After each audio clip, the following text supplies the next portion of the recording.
Hi, Sue. So excited to have you on the podcast. This is going to be such an amazing conversation. I know so many women, especially listening, are going to get so much out of this. So tell us a little bit more about you, what you do in your background. So, Eleanor, thanks for having me here. It's really lovely to be here. So, I'm what I like to call a health transformation and food relationship coach. And I help women who are struggling with not just carrying extra weight, but also symptoms like joint pain, stiffness, low energy, gut disorders. I help them to completely change the way they're eating so that they can not only release weight naturally and sustainably, but also feel so much better and get their lives back. Yeah, no, that's amazing. And I know for so many women listening today, they might be focused on growing their business. They are so ambitious, driven, or maybe they have so many things happening in their life that they're balancing. So sometimes prioritizing themselves and prioritizing their own health is actually not quite there. So tell us more about what kind of, like, when they come to you, what are the concerns? What are the scenarios that they find themselves in? Yeah, most typically they're struggling with their energy. They're struggling with pain, joint pain, stiffness, maybe disrupted sleep. You know, some of the typical symptoms of perimenopause, brain fog, particularly women who are building a business and they're noticing that this is impacting on their work, let alone their family lives. So at the end of the day, they're finding that they don't have a lot of energy left for the family. Maybe they're women who've got grandchildren and, you know, they want to feel that they can play with the kids, they want to have the energy to play in the park, but it's just all too draining. And very likely they've got some kind of chronic ailments that are really holding them back. And the most typical ones I see is joint pain and stiffness, headaches, and things like IBS. So very often they don't realize that it's to do with food. And yet when we change the way we're eating so that we're eating much more aligned with the way the human body really wants and needs to be fed, so many of those symptoms improve and dramatically. So we're seeing incredible gains in energy, improvement in sleep, relieving in symptoms, but also as a side effect of eating in this more natural, clean way, weight comes off. So I know a lot of women are really trying so hard. They're trying diets, they're failing at diets, but it leaves them feeling desperate. It leaves them feeling hopeless because they're controlled by cravings and they're always hungry. But what's missing is this way of eating that is so natural and so aligned with the way the body wants to eat and needs to be fed, that when they move towards that way of eating, just one gentle step at a time, they find that everything improves and weight loss happens as a natural side effect instead of trying to lose weight.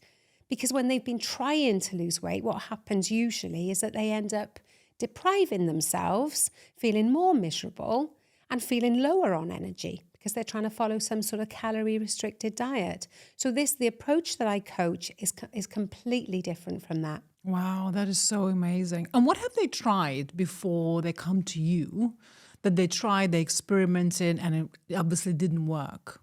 Well, a lot of the women who come to me have been trying to lose weight. They haven't necessarily been trying to ease their symptoms. They've been focusing on the weight loss and probably feeling like their symptoms are something they've just got to live with. Or maybe they're taking painkillers. So the typical kinds of, they might have tried keto, they might have tried Slimming World, they might have tried Noom or Zoe. And they found that, while they can manage for a short while to stick to a fixed regime, that it just becomes too difficult eventually because life gets in the way. And sometimes I hear women saying, well, it was all too much work, shopping and following recipes and counting and measuring and tracking. And that takes a lot of time and a lot of energy. So they get fed up.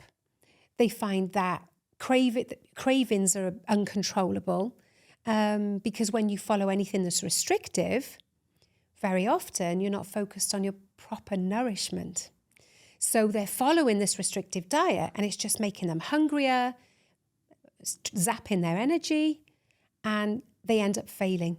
And when you fail, you end up feeling like a failure. And then that affects your mood and your mental well-being.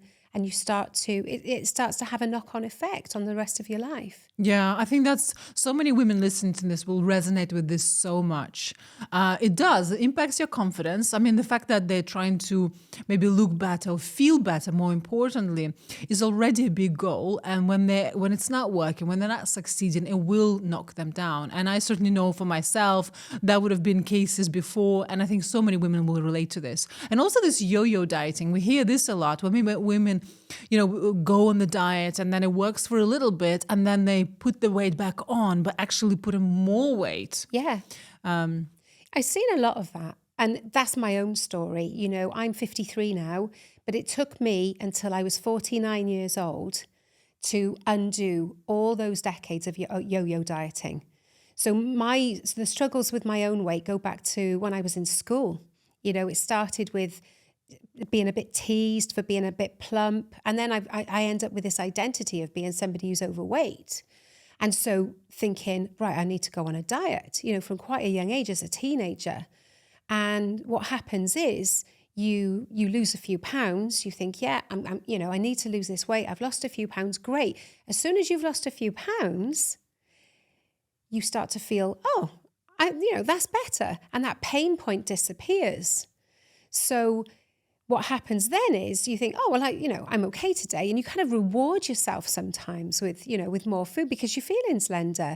And that triggers this yo-yo dieting. So, you end up feeling like a failure. You end up thinking, I can't stick to anything. What's the matter with me? But the motivation is all wrong. This motivation, I need to lose weight. It's such a negative motivator. And it can be powerful to have a negative motivator because it does usually make you take that step. That kind of final straw makes you take that step. Right, I absolutely need to do something about this now. But if you've only got negative motivation, you've got nothing sustainable to keep you going. So this is exactly what happened to me all those decades. Tried every diet going. I'd have some success, but it didn't last because it would never allow for you to have some freedom with food. It would never allow for you to have a holiday. So the only way I felt that I could do it was to diet as best I could. And then when a holiday came up or a meal out, what would you do? Right, I'm not on a diet. I'm taking a break from this diet. I'm off it. So people find they're either on it or off it.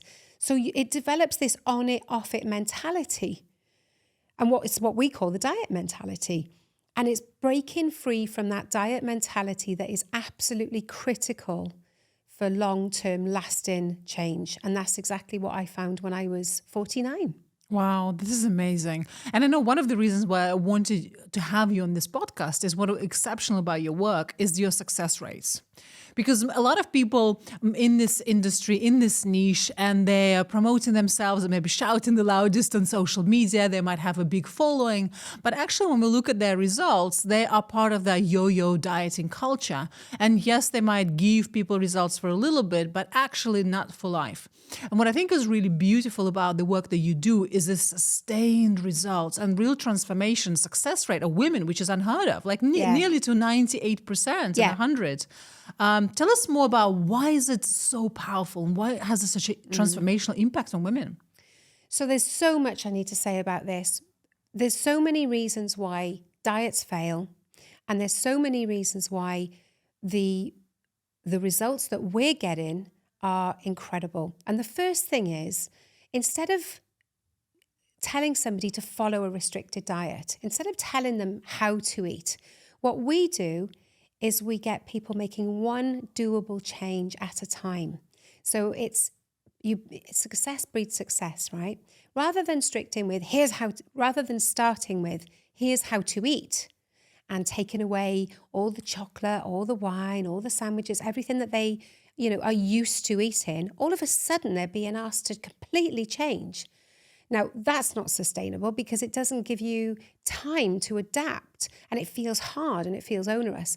Whereas the way I coach, the program that I coach, we ask you to make one change, which feels not only very easy and very doable, but here's the important thing, is once you've made this change and you spend the next week embedding this change, you feel better.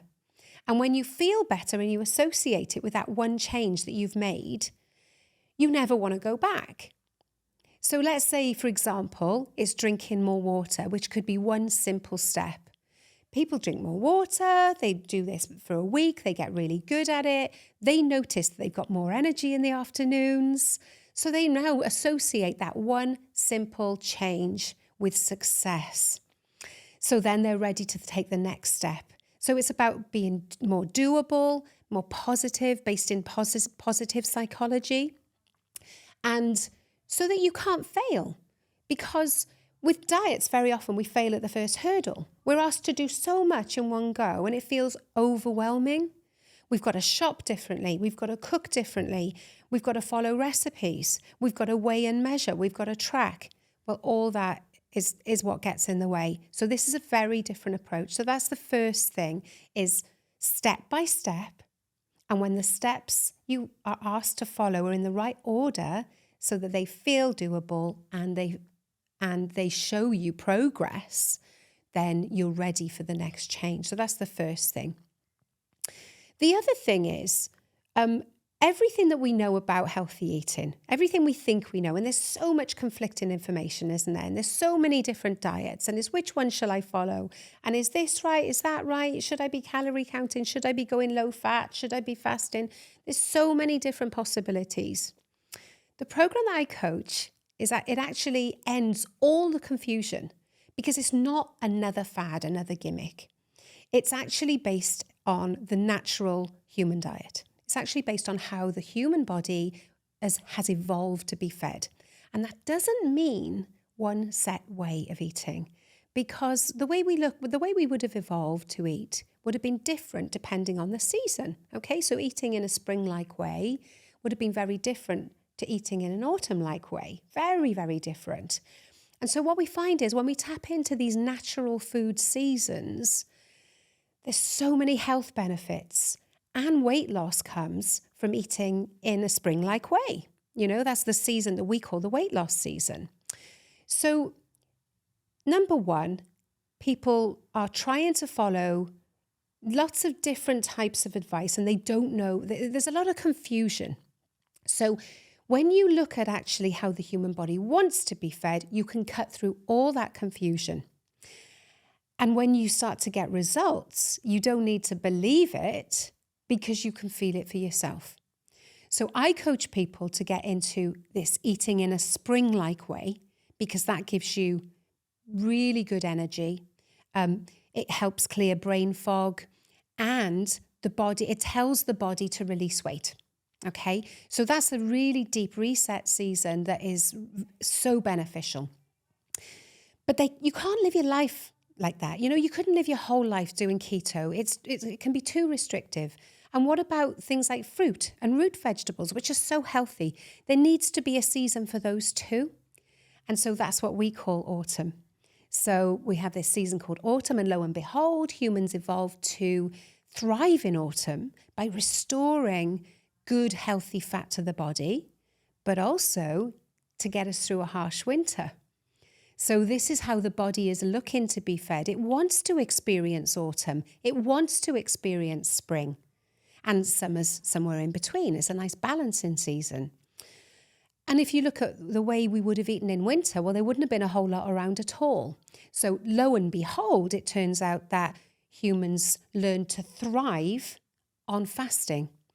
So you've got your 4 food seasons there. And it's by tapping into the health benefits that every single one of those seasons brings, and the freedom that autumn brings, the holiday season, the party season, so that you can have those sweet indulgences that makes it doable and so effective, but also truly sustainable. Wow, that's amazing. And I love this so much. And how do you work with people? So what are your programs? How do you tend to work? So I mainly coach in groups, but I also do one-to-one as well. And either way, the program is the same. It's a 90-day program, which makes one change per week. Okay, so week one, nice and easy, nice and doable. We start by getting you truly nourished by adding in more. Rather than saying, stop eating this, stop eating that, we add in really good, nutritious foods right from the offset. So what happens is, when you start to get truly nourished, you start to feel better straight away. And so that's a good foundation on which to start making some more really important swaps. So rather than saying, stop eating this, take that out, what we say is, how about swapping that out? So I can suggest swaps for things that are unsupportive, and we're going to put in more of the supportive food. So this is how the food changes come about, and it evolves every week until you're in this deep season that we call spring.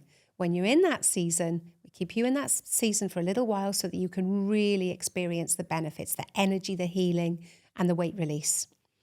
And then we coach you how to do all 4 seasons so that you have freedom and flexibility in your life. And also how to include some of the foods that you may have had to take a break from that you might want to include in your life. Yeah, so chocolate, maybe some cheese, maybe some bread, maybe some wine, these kinds of things that you really want to include but you want to include them for gastronomic reasons. You really want to bring some joy to my life by having these foods rather than compulsion. That's all there is to eat. So it's experiencing the freedom from those foods for a while, and then coming through the end of the program and learning how to incorporate those back into your life in a way that feels truly empowered.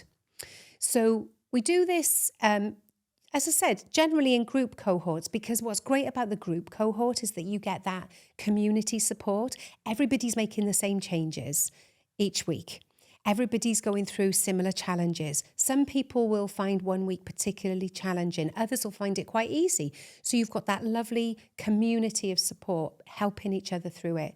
So I really love the group programs. But it's also possible to work on this one-to-one. With the one-to-one, the coaching would be much more tailored specifically to your lifestyle. So that can be good. Working one-to-one can be really good for the busy executive, somebody that doesn't have time for group calls and really just wants the specific tailored advice. Just tell me, what do I do this week and how? I haven't got time to faff about. Let's just get this done. So that those 2 different ways of working, but either way, the program is the same. Yeah, I love that. And I guess there's an element of accountability that's just so powerful. So powerful. What's interesting, I think, is probably for people listening as well, is that people might not think that their symptoms, health-related symptoms, are food-related. Maybe some people have tried and thought about it, but didn't work, still having the IBS, still having the pain and ache, still kind of difficult to move and exercise as they used to be. So it's interesting. How is that connection? Why is it connected to food? It's really interesting, isn't it? I didn't know for 15 years that the aches and pains that I was experiencing were to do with food. So I was in my late 30s, early 40s, and feeling so stiff and achy that sometimes I couldn't even come down the stairs effortlessly in the morning. I would have to kind of crawl down the stairs, 2 feet on the same stair. Oh, ache, oh, stiff. Doing a lot of yoga, but the stiffness would go for a moment, but then it would be back. And I asked everybody, what is this? Nobody could tell me what it was. Now I know what it is. It's chronic inflammation caused by eating the wrong foods. So there are so many foods that we think are completely normal that humans were not designed to eat. And we're eating these day after day after day, and the effect is building up in the body. So chronic inflammation. If you've ever had tight rings after, maybe eating a pizza or some dessert or something, you think, oh, my rings are tight. Notice what causes that. Very often it's sugar. Very often it's refined flour. Some people, it can be dairy, but there are triggers and everybody's different. So inflammation is the one big thing that causes the joint pain, the stiffness. It can also cause gut ill health. But there's another couple of factors as well that, apart from inflammation. And a big one is blood sugar. stable blood sugars. When we're eating these refined sugars, refined starches, I'm sure everybody will know now that you get a spike in your blood sugar. And when you get that spike in your blood sugar, the body has to deal with it. So it releases insulin, which brings the blood sugar back down. With the modern way we're eating, all these highly processed, highly refined carbs, that spike is quite erratic, and the low can be lower than normal. So you get this kind of fatigue, and you get this erratic blood sugar control. Well, that takes its toll on the body as well. That can actually lead to issues with mood, imbalanced hormones, and it can trigger all kinds of symptoms. So getting on top of stabilizing your blood sugars is absolutely key. And that's something we do early on in the program. And the third big way, well, there are four really. The third one is nourishing the gut microbiome. We're starting to hear more and more now, aren't we, that the gut microbiome is responsible for all health, including mental well-being. So it's so important to feed the gut with good, healthy foods, a lot of plant-based foods. And when we're doing that, the gut microbiome can thrive and can support our health holistically. And the fourth one there that people often don't think about, especially when we're dieting or we're off a diet, is what nutrients are you feeding your body? The body has a nutritional requirement of so many different amino acids and vitamins and minerals and a whole host of nutrients that it requires to thrive. Now, if you look at the natural human diet, we would be getting all those nutrients from our diet, just from our environment. But we've come so far from eating in this natural human way that we've kind of lost touch with what nutrients does our body need. And then we end up taking all these supplements because we've got deficiencies.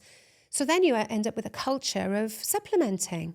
But actually, what's needed is go back to the real food, which meets all our nutritional requirements naturally. And when we do that, and when we address those four sort of physiological requirements, that's when we feel optimal energy, optimal health, symptoms start to disappear, and weight releases as a natural side effect. Yeah, it's amazing, isn't it?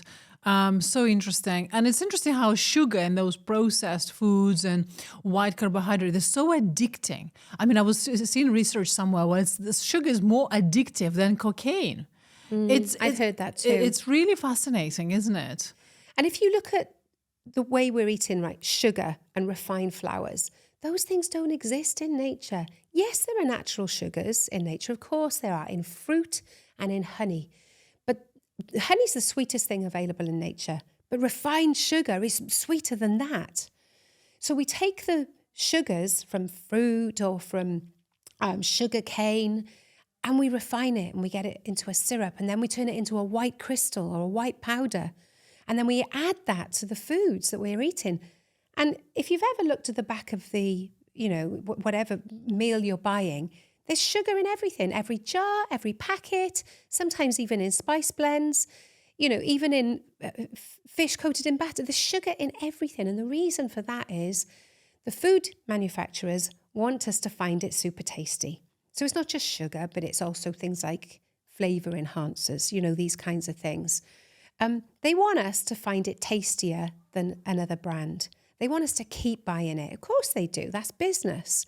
But in doing that, what they're doing is they're playing on our natural instincts for craving sugar, but in such an unhealthy way, because the amount of sugar in these products is very unnatural. And of course, there's no fiber in these foods because they're creating these processed foods that have had all the natural fibers removed. You look at things like grain. Whole grain contains fiber, but they're processing the grain into a white grain or a fine white powder, which has had all the fiber removed. And the gut doesn't know how to deal with that. So it's the way foods are being manufactured that causes the cravings. Now, so often somebody will come to me and will say, I'm addicted to sugar, or I'm addicted to food. I've got a food addiction. And they feel like it's a character defect. It's not a character defect. The food is designed to make you feel addicted. How many people do you know who say, I'm addicted to broccoli, I'm addicted to apples? I hardly ever, maybe I never ever come across that. The things they're addicted to are man-made. That's the problem. It's not a character defect. Yeah, I love that. And I think for some people listening, they might think, oh my word. And I think we hear that, we understand it, but it's so difficult to implement in real life. And what I love about your program, that it's actually, and here's the success rate, talks for it, that it actually makes it for women doable and they actually become successful, probably for the first time in their whole entire life. Yeah, absolutely. Which is amazing. And one of the reasons for that is that we deal with, well, there are 6 different kinds of human hunger, right? So we've talked about low blood sugar hunger. We've talked about drinking more water because one of the hungers is thirst. We've talked about getting properly nourished with all the right nutrients. So there's 3 different types of hunger there. There's another one out of 6, emotional hunger. And so many of the other things that people try ignore the psychological needs, the emotional needs. You know, food, it's not just fuel, is it? Food has so many emotional attachments, so many associations from childhood, so many meanings, plus not to mention habits and convenience. So it's so important to look at the psychology of food as well. And one of the things that we do on this program is we address emotional eating. So we tick off all 6 human hungers, one at a time. Once you've done that and you've satisfied all those nutritional needs, the thirst need, then you start tackling the emotional hunger. How do we do that? Well, it's about, rather than ignoring that need. So let's say you're eating for comfort. You've had a bad day. Maybe you're going through a hard time. You turn to a chocolate bar because you think it's going to help. When you really tune in to what is the emotional need here? What's coming up for me? What am I looking to achieve? What emotional state am I looking to achieve? And then you ask yourself, is the chocolate actually meeting that emotional need? So let's say it's comfort. We turn to a chocolate bar in a moment of need and we get a moment's pleasure from the chocolate. And for a moment, it feels comforting. But how long does that benefit last? And most people will say to me that the food that they're eating for comfort or reward, that effect only lasts a few minutes. And when that food's gone, when the chocolate bar's gone, you're left wanting another one because you had an instant hit. It gave you a boost, but the results were short-lived. So you're now left with the same emotional problem that you had before, but also now you may even be feeling worse. Because now you might even be feeling guilty. What's the matter with me? I can't stick to anything. Why can't I stop eating chocolate? I'm a failure. I'm addicted to sugar. So now that compounds with how you were feeling before and leaves you feeling worse. So you get this vicious cycle. So what's critical is to address all these emotional needs, whether it's for comfort, whether it's for boredom, whether it's, sometimes we can eat to kind of punish ourselves. You know, sometimes things can be that bad as like, oh, well, I may as well just eat this anyway because everything's feeling crap anyway. You know, may as well just go ahead and eat this. And I get so many people saying that.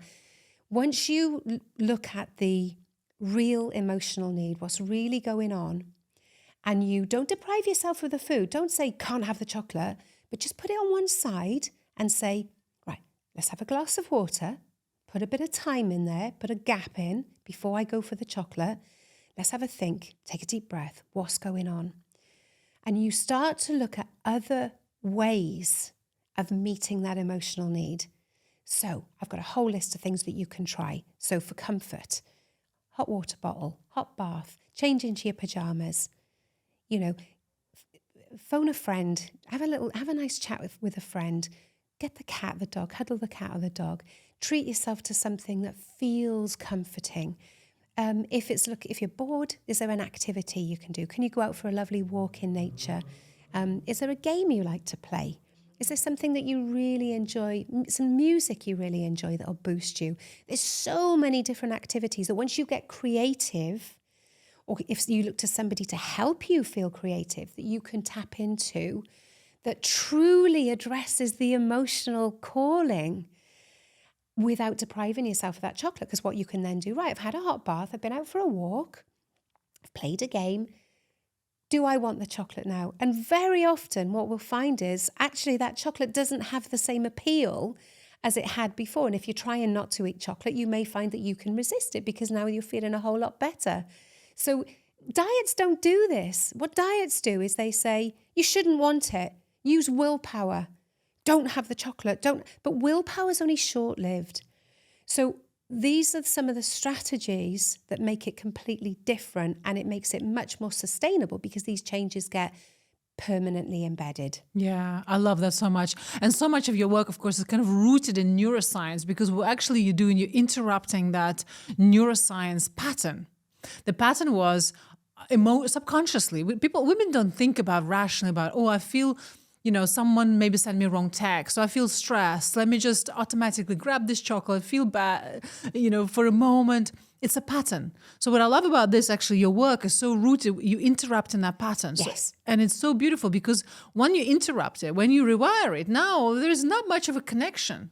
And with embedding, I think I love the timing, 90-day programs, like it's enough for the brain to rewire. Then now it looks at this chocolate bar and thinks, well, actually, this is not a reward. This is me feeling bloated, me feeling not my best. This is me feeling guilty. It doesn't really represent the reward. Exactly. That pattern interrupt is so important. So what we do is we create an immediate pattern interrupt. Even before the take a glass of water, we have a breathing practice. So it's take a breath. We coach a breathing practice that will help you to relax, get back into your positive state, and then tune in to what's really going on. So we have a little a technique that we like to call the food dialogue. So once you've taken that breath, you've put a little bit of a pause between you and the chocolate bar. Now we ask you to tune into what's the language that's going on in your head. Because what we find is there's at least two different sides. Let's say we've got the two different sides. We've got the short-term side that wants the chocolate, wants to feel comforted, wants reward, wants convenience, wants to relax, doesn't care about a diet, doesn't care about being healthy, doesn't care about being slim, doesn't care about tomorrow, just cares about this moment. Now that short-term side, you could call the little child, for example. But then the other side of the coin is the grown-up that wants the health, that wants to be energetic and slim and eat well. And these are two opposing sides. So what I found used to happen to me was I was either in one or the other, and it depended on the time of day. All day long, I would be in my healthy Sue, my daytime Sue. Really great at eating for health, really good at sticking to my diet. But then come the evening, I didn't care a toss. Evening Sue kicked in. Evening Sue wanted nothing but relaxation, wine, chocolate, etc. And what I noticed was, where was daytime Sue when evening Sue was in control? And I noticed that these two characters shared the same house, but were never in the same room at the same time. So evening Sue would come in and destroy all the good work that daytime Sue had gone. Daytime Sue come back in the morning. What's gone on here? What the hell have you done? And so I realised that what you need to do is get these two characters talking to each other. Sit them around the table and say, right, so what is it? What is it you want? Right, I'm feeling hungry. I'm feeling tired. I don't have time to cook. And all I want is convenience. Okay, well, we could do that, but then how are we going to feel tomorrow? Yeah, and so they start to have a conversation. So we call that the dialogue. And that can be that immediate pattern interrupt that you need to start thinking, okay, well, there's two sides to the story here. Both have a very valid viewpoint. Let's see how we can resolve this so that both sides are satisfied. So you can't just ignore the short-term cravings. You've got to feed them, but find a way of feeding them in a way that's much more nourishing, like the activities, like a nice healthy meal, making sure that you never go hungry. Whereas what the sort of diet mentality does is it just ignores that short-term side. It pretends it doesn't exist, makes you feel guilty for having it. So it ignores the behavioral psychology. So it's so important to get the psychology right for lasting change for that reason. I love that. Is there any other mistakes or myths that you see out there that people believe, follow, the mistakes they make? There's so many. You know, one of the big ones is that you need to have willpower. I never had any willpower, and that's why I always failed at diets. Diets require willpower, yes, because, as we've said, they ask you to completely change the way you're eating. It's completely alien from the way you were eating before. Very often, you're eating in a way that's different from the rest of the family, but you have to push through to get the results. But how long does willpower last? Some people, those that had success on a diet were those that had willpower of steel. I didn't have willpower at all. In fact, what I had was rebellion. So my inner rebel would go, I'm not doing that. And so it would make me more inclined to eat off plan and yo-yo the diet. So this is the big myth, is that we need willpower. Forget willpower. Once we learn the want power, I think that's the good term for it, is this want power. And the want power comes when you have your big why, so you know exactly why you're doing it. And that is a why that is not just, I want to lose weight, but something that is really empowering, like, I want to make a greater impact in the world. I want to have more energy to play with my kids. I want to be around longer. So you have your big motivating why.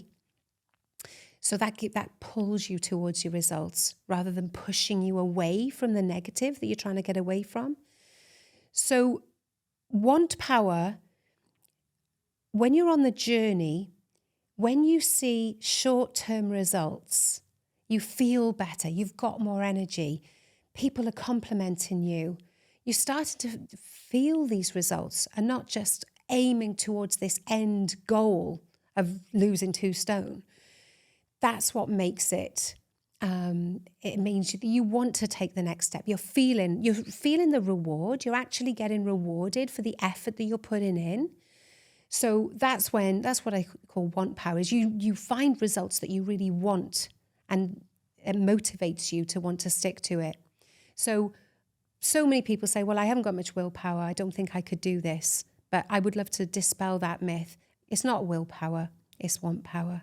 I love that. I love that so much. And I think especially for women that you help, after 40 or even any age really, but especially I find after 40, certainly my friends and colleagues and clients, this is the time where time is now.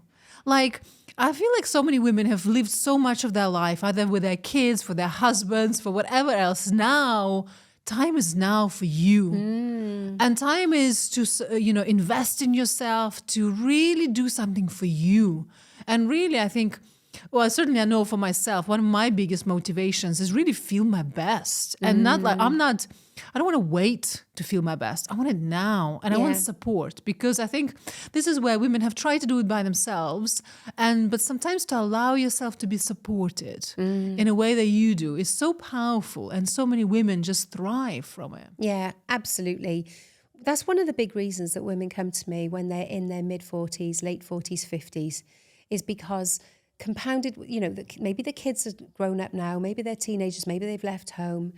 And you've just given for your whole life, haven't you? And it's always been, you've either been working full time or you've been raising kids, you've been trying to earn the money, and then maybe it's the parents, you're trying to keep everybody happy. You've got a great social life. And then there comes a point where you hit perimenopause and things kind of get worse because weight starts piling on. You get ruthlessly punished for everything you eat. You start to get the joint pain, the stiffness, the brain fog. Your sleep starts to get disruptive. And then you start to think, I've had enough of this. Plus the way the hormones are, when we go through perimenopause, you lose those placid hormones, don't you? And you start to be a little bit more, no, I'm not going to put up with this any longer. You start to get a little bit more feisty, and you start to stop appeasing so much. So this is why I get so many women coming to me with the onset of perimenopause. It's time now. They're starting to recognize, I need to do something about this. It's time now to take that time for me and to find what it is, not just about weight loss, because that becomes less important. What becomes more important is, I want more energy. I just want to feel well. I want to have a nicer life, a richer life. So that's all, very often that's something that comes in 40s, 50s. But I think there's something else as well. And I think that is longevity becomes an issue. So when we get to say 40, 45, we're starting to think, well, am I halfway through now? Am I going to live to 90? I'm somebody that wants to live way beyond 100, right? So I'm only just halfway through now at 53, fingers crossed. But you do start to think, well, how many decades have I got left? Who's going to be there for my children? Am I ever going to have grandchildren? Am I at risk of developing type 2 diabetes, heart disease, and other long-term chronic diseases? And it starts to become much more about your health, your longevity, wanting to stay around longer, and wanting to fit more in, wanting to live that, the bucket list, wanting to live that, I've always wanted to travel. I haven't traveled in 40 years, So that's why I think 40s, 50s is the perfect time to make this change. And when you realize that actually it's not difficult, you can make all these changes and embed them in just 90 days. When you realize that, you think, why haven't I done this sooner? Wow, I love that. I love that. So women listening now, what's the best way for them to reach out, to contact you? What's their best next step? Yeah, so if they're in two minds and they just want to follow me a little bit more, follow me on Facebook. Sue Ellar, as long as you can spell my last name, Ellar, you will find me because I'm the only Sue Ellar in the world, which is great. So yeah, follow my posts, see what you think about my messaging, see what you think about the way I work. Have a look at my website, sueellar.com, and just, get a feel for whether this feels like the right next step for you. And on my website, there's a link where you can book a call and we can talk through logistics. I can answer any questions you've got. We can work out, one, if you think it's going to be doable for you, and I can show you how it will be. But two, what results you can expect to get. Because when we have a chat and you tell me what's going on for you, health-wise, weight-wise, history-wise, I can always find a story from one of my past clients who's had has been through a similar thing, and I can tell you what they've achieved. Because I've coached about 220 people through this program now, so I've seen a lot of different situations and I've seen so much success that I'm able to give you a really good indication of what might be possible. But also I can talk to you about my satisfaction guarantee. We can talk about that on a call, and we can also talk about the different price points, the different payment plans available. Amazing. That is amazing. And I think for so many women, and this is one of the reasons why this has just been an amazing conversation. I know this will be life-changing when women join your programs, is I know so many women have such a big goals, so many things they want to do, as you say, in their life, but sometimes health just gets in the way. And if we can just eliminate that block and make women, and if they can feel the best, well, frankly, they can do anything. Absolutely. I mean, health holds us back such a lot. And what do? We go to the doctor. And what are we told? Take this medication, because that's how doctors are trained. They're trained in what medicines will ease symptoms. But it's not a permanent solution, and it's not a solution to the problem. When you see, because I think a lot of the world doesn't know this yet, but when you see just how much is possible, we're just starting to understand this now with the gut microbiome and stuff like that. Just what's possible in terms of health transformation through food is remarkable. So it's so worth just exploring that. One of the things that people struggle with a huge amount is migraines, because of the way we're living, with a lot of caffeine and sugar and, the convenience foods. I've heard so many people come to me say, well, I'm suffering with migraines. They go along to the doctor. Do you know what they're told to have? They're told to have caffeine and sugar. I'm sure not every doctor would say this, but I have heard several people saying to me, my doctor has told me to have caffeine and sugar, full sugar Coke, for example, because, it does appease the migraine. But it's my belief that the migraines are being caused because we're addicted to caffeine and sugar. And so having more of that is not the answer. Having this complete food reset is what the answer is. And that applies to pretty much any condition, any symptom that you can, that you're suffering can be improved when you get the gut right, the blood sugars right, the nutrition right. Amazing. Amazing, Sue. really Thank you so is. much. It's been amazing to have you on the podcast. And I cannot wait for more women experience your gifts and the program because it truly is life-changing. Yeah, I want to reach thousands now. I really do. So thank you so much for having me on. Thank you.